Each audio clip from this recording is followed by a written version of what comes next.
Hello guys, सो इस 28 मई को economics का पेपर है टर्म 2।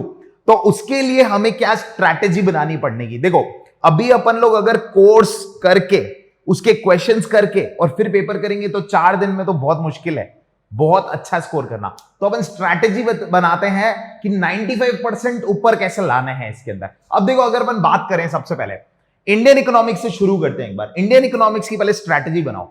सबसे पहले अपने माइंड में पेपर पैटर्न लेके आओ।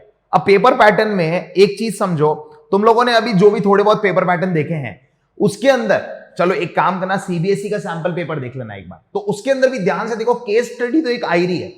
तो अपन को इस बार इंडियन इकोनॉमिक्स को किस फ्रेम में पढ़ना है वो अपन देखते हैं। सबसे पहले ये रहा तुम्हारा टर्म 2 का इंडियन इकोनॉमिक्स का course. Employment and unemployment chapter है, ठीक है। इंफ्रास्ट्रक्चर है, सस्टेनेबल डेवलपमेंट है, एंड नेक्स्ट है इंडिया, पाकिस्तान एंड चाइना। तो सबसे पहले अपन शुरू करते हैं, ऐसा क्या अपने को पढ़ना है एम्प्लॉयमेंट एंड अनएम्प्लॉयमेंट में जिसके आने के चांसेस सबसे ज्यादा है। मैं तुम्हारे को अगले वीडियो में, जो अभी कल आएगा वीडियो, उसके अंदर मैं तुम्हारे को एम्प्लॉयमेंट, अनएम्प्लॉयमेंट, इंफ्रास्ट्रक्चर और मेन इंडिया पाकिस्तान के सारी केस स्टडीज में तुम्हारे को दे दूंगा, जितनी केस स्टडीज इसकी फ्रेम हो सकती है, स्पेशली कोविड रिलेटेड जो है। अब बात करते हैं एम्प्लॉयमेंट अनएम्प्लॉयमेंट की। देखो, सबसे पहले एम्प्लॉयमेंट में इस चैप्टर में टोटल मिला के जो टॉपिक्स हैं एक बार मेमोराइज कराओ अपने आप को। सबसे पहला मैं एक जॉट डाउन बना रहा हूं, इंपॉर्टेंट का, राइट। अब सबसे पहले इसके अंदर आता है वर्कर। वर्कर अपन को पता है दो तरीके के हैं, सेल्फ एम्प्लॉयड है और हायर्ड है। क्या सर इस सेल्फ एम्प्लॉयड और हायर्ड के ऊपर कोई क्वेश्चन फ्रेम होगा क्या? चांसेस तो कम है, ठीक है। फिर भी अपन देख लेते हैं। हायर्ड के अंदर आता है कैजुअल वर्कर्स। अब कैजुअल है और यहां पे आता है रेगुलर वर्कर, ठीक है। तो ये जो कैजुअल वर्कर है ना, कैजुअल वर्कर के ऊपर पक्का क्वेश्चन आने के चांसेस हैं। मैं पहले ही बता दे रहा हूं, जो क्वेश्चन, जिस क्वेश्चन का मेन नाम होगा ये कैजुअलाइजेशन। तो कैजुअलाइजेशन पे किस तरीके का क्वेश्चन आ सकता है, एक बार ये स्क्रीन पे क्वेश्चन आ रहा है, ये देखना। अब इस क्वेश्चन की अगर मैं बात करूं, इसमें क्लियर बता रखा है अपने को कि कैजुअलाइजेशन कैसे हुआ कोविड-19 में इनमें। तो कैजुअलाइजेशन ऑफ वर्कफोर्स क्या होता है उस चीज को समझाना है। जब कैजुअल वर्कर्स बढ़ जाते हैं, इसके अपन इसको स्टार बना देते हैं। और इस चैप्टर में क्या है, एम्प्लॉयमेंट में मेजर ऊपर से लेते हैं। एक और टॉपिक है इनफॉर्मलाइजेशन, नहीं उसके चांसेस बहुत कम है, ठीक है। और क्या टॉपिक है, अनएम्प्लॉयमेंट के केसेस, ये बहुत इंपॉर्टेंट है। तो इसको अपन पावर पॉइंट पे रखते हैं। अनएम्प्लॉयमेंट के कितने केसेस हैं, रूरल, अर्बन, ठीक है। रूरल अर्बन भी ठीक है। इसके अंदर अपन को और टॉपिक्स हैं, डिस्गाइज्ड अनएम्प्लॉयमेंट, टेक्नोलॉजिकल अनएम्प्लॉयमेंट। तो इसके जो टोटल 6-7 अनएम्प्लॉयमेंट के टाइप्स हैं। अगर शॉर्ट नोट्स चाहिए इस चीज के तो एक बार वीडियो देख लेना इसका कंप्लीट, उसके लास्ट में शॉर्ट नोट्स भी हैं। रूरल अर्बन अनएम्प्लॉयमेंट क्या होता है, डिस्गाइज्ड अनएम्प्लॉयमेंट, टेक्नोलॉजिकल अनएम्प्लॉयमेंट, इनमें से कोई एक आने के चांसेस हैं। डायरेक्ट क्वेश्चन नहीं आएगा, थोड़ा सा घुमा के आएगा, जैसे अभी कैजुअलाइजेशन का देगा। तो ये मेन टॉपिक है। इस चैप्टर में एक और इंपॉर्टेंट टॉपिक है, दैट इज जॉबलेस ग्रोथ। जरूर पढ़ना जॉबलेस ग्रोथ। जब मशीनें बढ़ती जाती हैं और लोगों को जॉब से निकालना पड़ता है, ऐसी ग्रोथ को बोलते हैं जॉबलेस ग्रोथ। डिटेल के लिए डिटेल्ड वीडियो देख लेना। अभी बात करें तो ये एम्प्लॉयमेंट चैप्टर का क्रक्स है। इंपॉर्टेंट क्या मार्क किया है, कैजुअलाइजेशन, जिसके आने के चांसेस सबसे ज्यादा है। केस स्टडी कैसे आएगी, उसके लिए केस स्टडी वाला वीडियो जरूर देख लेना एक बार। ये है एम्प्लॉयमेंट अनएम्प्लॉयमेंट, एक बार स्क्रीनशॉट ले लो।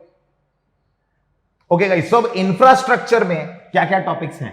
देखो, इंफ्रास्ट्रक्चर में सबसे पहले है इकोनॉमिक एंड सोशल इंफ्रा। खास काम का नहीं है, एक बार रीड कर लेना, that's it.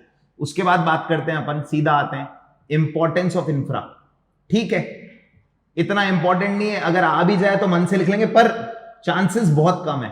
Importance of infrastructure. अब इसका क्वेश्चन सुन लो एक बार। जैसे क्वेश्चन आ गया, how infrastructure is playing a vital role in Indian economy, तो यही आंसर लिखना है। बट एक बार इसको होल्ड पे डाल देते, ये काम का नहीं। मेन आ जाते हैं, सर क्वेश्चन क्या आएगा, ये रहा भाई, हेल्थ का 100% एक क्वेश्चन आएगा, पक्की बात आएगा। अब हेल्थ में टॉपिक्स कौन कौन से मेन देख लेते हैं। हेल्थ का सबसे इंपॉर्टेंट टॉपिक जो मेरे को लगता है 90% से ज्यादा चांस है, वो है इंडिकेटर्स ऑफ हेल्थ। ये कौन सी कहानी है, इंडिकेटर्स ऑफ हेल्थ, वो अपन ने पढ़ा था ना, birth rate, death rate, infant mortality rate, उसके बारे में पूरा डेटा याद कर लेना एक बार। उसके बाद इसको मैं स्टार बना दे रहा हूं। इसके बाद health infra in India, India में क्या हाल है हेल्थ का, हेल्थ इन इंडिया लिख देता हूं, इसमें वो आएगा प्राइमरी सेकेंडरी और टर्शरी सेक्टर्स ऑफ हेल्थ, ठीक ठाक इंपॉर्टेंट है, इतना ज्यादा तो नहीं है। और मेन टॉपिक आता है Ayush, that is Indian medicine system. ये मैं सिर्फ टेंटेटिव बता रहा हूं, पूरा चैप्टर कवर नहीं कर रहा हूं, ये मैं वो पॉइंट बता रहा हूं जिनके आने के चांसेस 90% से ज्यादा है।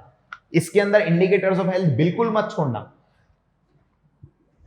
तुम लोगों को सबको ये चीज तो पता ही होगी, एनर्जी वाला टॉपिक कोर्स में से कट चुका है, तुम्हारी मेन जो हेडेक है वो तो गई।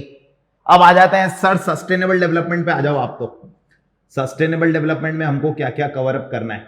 सस्टेनेबल डेवलपमेंट चैप्टर में सबसे पहले तो एक बार एनवायरमेंटल डिग्रेडेशन के जो रीजंस हैं, एनवायरमेंटल डिग्रेडेशन के जो रीजंस हैं, जिसमें अपन को एक टॉपिक तो कवर करना ही है, ज्यादा हैवी वेटेज का चैप्टर है ही नहीं, पर इसमें एक टॉपिक तो कवर करना ही है, ओजोन डिप्लीशन, याद रखना ही है, ozone depletion and global warming, ये तो कवर करना ही करना। मैं इसमें क्या करूंगा, एक हैंड रिटन नोट्स बना रहा हूं, उसका वीडियो मैं अपलोड कर दूंगा, हैंड रिटन नोट्स का, वो एक बार चेक कर लेना, शॉर्ट नोट्स ही हैं, क्विकली रिवाइज हो जाएगा उससे। नेक्स्ट अपन बात करते हैं एनवायरमेंटल डिग्रेडेशन, एक पार्ट है। दूसरा है जो मुझे सबसे इंपॉर्टेंट लगता है, सस्टेनेबल डेवलपमेंट की क्या क्या स्ट्रैटेजीज हैं, वापस बता रहा हूं, सस्टेनेबल डेवलपमेंट की स्ट्रैटेजीज, ठीक है। और सस्टेनेबल डेवलपमेंट का एक इंपॉर्टेंट क्वेश्चन केस स्टडी है, वो काइंड ऑफ नॉट, मैं बोल सकता हूं कि ऐसा नहीं कि टॉपिक पूरा इस पे बेस्ड है, वो क्वेश्चन में एक एक्स्ट्रा कंटेंट भी गिवन होगा, उसके बेस पे आंसर कर सकते हो। देखो ये क्वेश्चन सैंपल तुम्हारे सामने डिस्प्ले हो रहा है। अब भाई बात करते हैं India China Pakistan, India China Pakistan में से क्या क्या आएगा, आ सकता है। तो अपन सबसे पहले तो देखो इस टॉपिक को, चैप्टर को डिवाइड कर लेते हैं। एक तो सबसे पहला टॉपिक है इनकी स्ट्रैटेजीज, तीनों कंट्रीज की strategies of India Pakistan and China. Sir आएगा क्या? कम चांसेस है तीनों की स्ट्रैटेजीज एक साथ आने के लिए। और क्या क्या इस चैप्टर में है, तीनों का डेवलपमेंट कंपैरिजन। अब डेवलपमेंट कंपैरिजन को आप शॉर्ट में बताओ भाई क्या है इसके अंदर। तो इस डेवलपमेंट कंपैरिजन में 4 टॉपिक हैं। पहला तो है जीडीपी के बारे में, तो जीडीपी ग्रोथ का पॉइंट है। इसके अंदर सबसे इंपॉर्टेंट मुझे ऐसा लगता है कि चाइना का GLF कैंपेन है, चाइना का GLF कैंपेन है, वो जरूर पढ़ना, ठीक है। इसके आने के चांसेस सबसे ज्यादा है। इसको ग्रेट लीप फॉरवर्ड कैंपेन, इसका बहुत ज्यादा चांसेस है, ठीक है। दूसरा अगर मैं बात करूं तो तीनों की डेमोग्राफिक प्रोफाइल का कंपैरिजन है। डेमोग्राफिक प्रोफाइल पे है ना, एक केस स्टडी क्वेश्चन फ्रेम होने के चांसेस है। मुझे पर्सनली ऐसा लगता है कि चाइना इंडिया पाकिस्तान की केस स्टडी आनी चाहिए। मतलब इसके 90% चांसेस मुझे लग रहा है केस स्टडी एक ही आएगी, मेजर जो सबसे बड़ी आएगी, जो पूरा रीडिंग पैसेज टाइप आता है, वो इस चैप्टर में से फ्रेम होनी चाहिए। तो तुम्हारा चाइना इंडिया पाकिस्तान में सबसे पहले क्या है, डेटा याद करने का टास्क जो है वो बहुत कम हो गया, क्योंकि केस स्टडी में सारी चीज आ जाएगी। अब पर अपन नॉर्मली एक बार टेंटेटिव डिस्कशन कर लें तो डेमोग्राफिक प्रोफाइल में जो ये बर्थ रेट, डेथ रेट और इन सब का कंपैरिजन है, डेंसिटी, ये जरूर पढ़ लेना एक बार, इसका डेटा जरूर पढ़ लेना। तीसरी अगर मैं बात करूं, तीनों कंट्री, तीनों नेशन का इंफ्रास्ट्रक्चर का क्या हाल है, इसका डेटा याद मत करना, नीडेड नहीं, बिल्कुल नीडेड नहीं है, बुक में बहुत ज्यादा गिवन है, ठीक है, नीडेड नहीं है। तुम लोग इसकी केस स्टडी ही आएगी, अगर आएगी तो डेटा से रिलेटेड कोई क्वेश्चन नहीं आएगा। और इस चैप्टर में क्या है जो आ सकता है, तीसरा पार्ट इस चैप्टर में है तीनों का कंपैरिजन।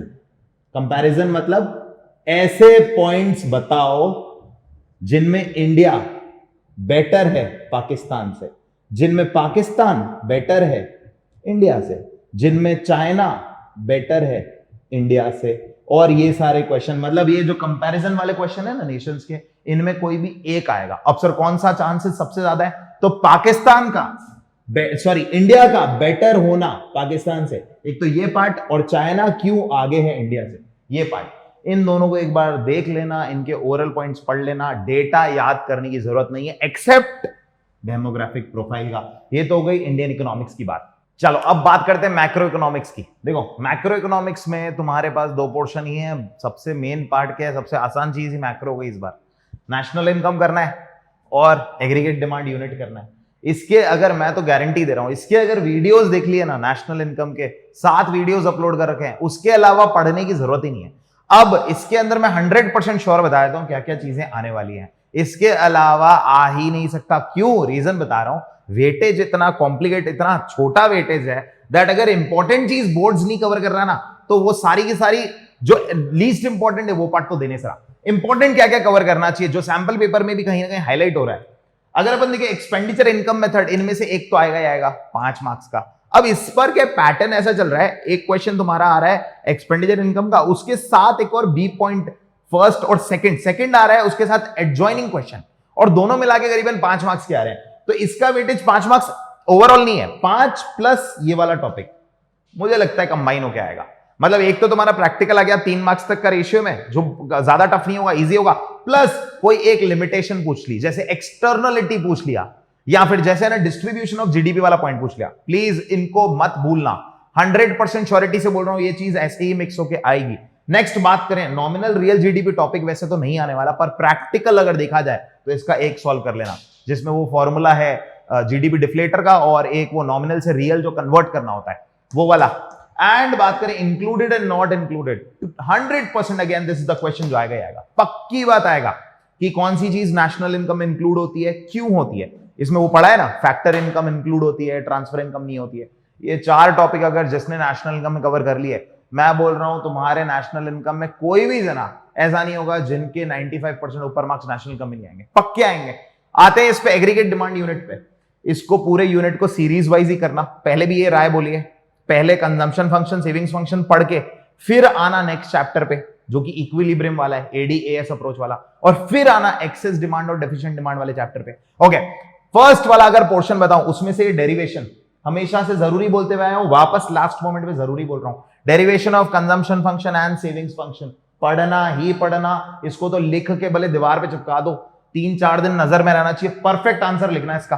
कंजम्पशन फंक्शन का प्रैक्टिकल बहुत जरूरी है, that is c bar plus MPC y वाला, और सेविंग्स फंक्शन का प्रैक्टिकल, ये बहुत जरूरी है टॉपिक, इसका प्रैक्टिकल आएगा ही आएगा। अगर ये नहीं आता है तो यहां पे लिख देता हूं इन्वेस्टमेंट मल्टीप्लायर, वो याद करा देता हूं, ओरल बोल देता हूं एक बार।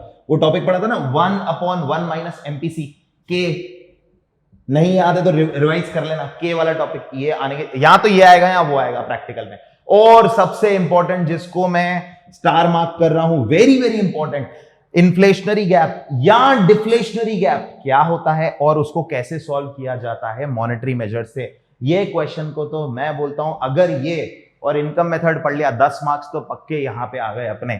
ये है हमारा इंडियन और मैक्रो का कंप्लीट। इस गाइडेंस शीट से अगर चल लिए तो तुम्हारे वैसे ही मैक्सिमम मार्क्स आ जाएंगे।